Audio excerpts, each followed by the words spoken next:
teams we started off with. You think about what you've been able to do on Garth Road. Your teams have made the playoffs each of the last 5 seasons. How much do you think your guys still have what it takes, even though you're in a little bit of a tough spot heading into what's going to be a huge matchup next week? I think we've got a good chance. Our guys do everything we ask them to do. They're really bought into what we want to do, and the guys we've had before them have really kind of set the standard for what Randolph football is. We know next week is really, we look at it as the winner's in, the loser's probably out. So it's really our playoff game, and that's kind of how we've approached every game after that 0-3 start. If we want to get to where we want to go, we've got to play well week in and week out, and every game matters for us. And next week's a big one. I know County, they've played really well the last couple of weeks, had a big win against Westminster last night to kind of put them in a position where they're in the same boat we are. If they win, they're in. So it's you want to play games like this, games that matter with something on the line. I think it means a lot to our players, so we're very excited about it. Before I let you go, one guy that keeps popping up behind us, Johnny Billions. What can you say about your running back and what he's able to do? I don't think I can say enough things about him. Really, the growth, maturity, the development he's had since he was a freshman to where he is now is just phenomenal. He's a great leader for us on and off the field. He's probably the best guy we put on the field in a Randolph uniform every Friday night, and he's just done a phenomenal job for us on both sides of the football. Defensive back, he's played safety, he's played corner for us, he's run the ball, he does some Wildcat stuff for us. He's done almost everything but throw a touchdown pass, and that might be coming for him if he needs a shot. But he's been great for us, and we've kind of put it on his shoulders, and he's done everything we expect him to do. Oh, we're going to have to expect him to have a big game next week against Madison County. We know that's going to be a huge one. Coach, can't thank you enough for making the time to come in and talk to us. Thanks, guys. Best of luck next week. Thank you. All right, we're going to call one last timeout, but don't go anywhere. Yeah, that's right. We've got some great Thursday night lights to get to right after this quick commercial break. You're watching Big Game Friday Night. Go Wildcats! Here we go!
Chiefs and Chiefettes. It's the McCurry Van and Car Rental Big Game Friday Night. You know, some teams play at stadiums, and there's an interesting name of the road that they play on. Now, if you look at Madison Academy, they play on Slaughter Road. Yeah. Occasionally, they slaughter opponents. they've been really good this season. It feels like that week 0 loss to Mars Hill. Doesn't it feel like that was like 9 years ago type thing? It's almost like you look at it on the schedule, you forget it happened. Yeah, you forget it happened with the way they've been playing. But let's show you what the Stangs did last night on Thursday Night Football. Let's head out to Bill Washington Stadium. Bob Godsey's squad looking to move to 5-0 in region play. And at this point, it seems like Charleston Owens is going to do something insane every week. Here's Exhibit A. On 3rd down, the Mustangs quarterback finds his way out of trouble and then shakes and bakes for a 1st down. Coach Godsey loving that and then giving his guys this signal. I'm still not sure exactly what it is, but he points to his mouth. Owens had so much time on the next play, we cut out that part because here's the end result, a perfect strike to Zion Williams as the Mustangs get on the board. Indians head coach Michael Harper knows his team has that big playability too.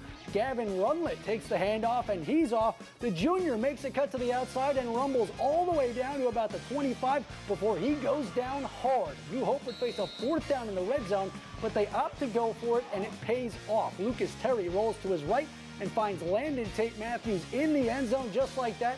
This game is tied up, but that meant the ball was going back in Owens' hands, and the sophomore is going to let it fly again. Guess who's going to catch it? I think it's going to be Zion Williams. Bingo. 2nd touchdown of the night. Mustangs charge on with a 33-10 victory. All right, let's stay in that region. Check in on another big-time battle from Thursday night. Madison County and Westminster Christian both trying to stay in the 4A Region 8 playoff talk. Wildcats quarterback Houston Scott with a big-time throw to Jackson Rutledge, and the hookup has Westminster in a goal-to-go scenario. So you're thinking you got to come away with points from there. Well, you'd be wrong. Scott under pressure and looking for 6. Instead, he gets 0 as Caleb Arbin jumps on it for the interception. So the Tigers take over, and there goes Caden Owen. The freshman finds a path, stays on his feet, and dives in to put Madison Academy in front. Safe to say he was thrilled about that one. Now the Wildcats trying to get even, and Scott makes another mistake. This pass seemed like it touched like 7 different Tigers before Hayden Brannon comes down with the interception. The Tigers would make them pay again, this time with a long-range bomb as Micah Woodall going for it all. Ethan Gooden for 6. The Tigers end a 3-game skid with a 27-0 shutout to keep their playoff hopes intact. All right, and just like that, we have run out of time here on Big Game Friday night. But of course, a massive thank you to all of you who make us your home for high school football, and everybody behind the scenes that makes this show possible. But of course, we got one more thing for you guys. Yeah, we got our top highlights. Do you think you could be a coach now after that time with David Lloyd? That was cool. I still don't know Did you enough. soak up the knowledge? Let's Dave? go to the top. I think we got to have you calling some plays next week or something. Top lights.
You have been watching a special presentation of WAAY 31 Sports.